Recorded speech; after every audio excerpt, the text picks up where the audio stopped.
Confronté à un conflit meurtrier depuis bientôt 16 mois ainsi qu'à des inondations dévastatrices, le Soudan fait actuellement face à une épidémie de choléra qui a causé la mort de dizaines de personnes selon les autorités sanitaires. Les hôpitaux encore fonctionnels s'organisent pour contenir la propagation de la maladie.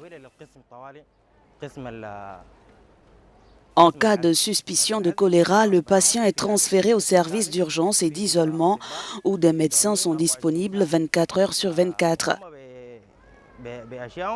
Les médecins évaluent le cas et le stabilisent. Si l'infection est confirmée, le traitement débute immédiatement.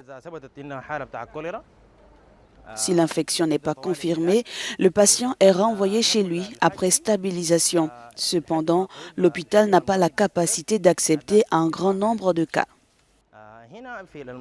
Le conflit a transformé la capitale Khartoum et d'autres zones urbaines en champs de bataille, détruisant les infrastructures civiles et un système de santé défaillant. Selon l'Organisation mondiale de la santé, 78 décès dus au choléra ont été enregistrés cette année au Soudan. La maladie a également touché plus de 2400 personnes entre le 1er janvier et le 28 juillet dernier. Les États de Kassala et Gédaref sont particulièrement touchés, selon le ministre de la Santé. L'État de Kassala compte 11 localités dont 6 sont touchées par des cas suspects et confirmés de choléra.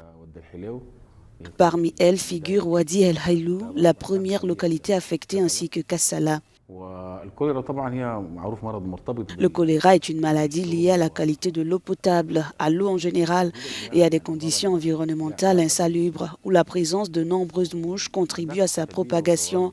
À ce jour, plus de 300 cas ont été signalés, dont 22 décès.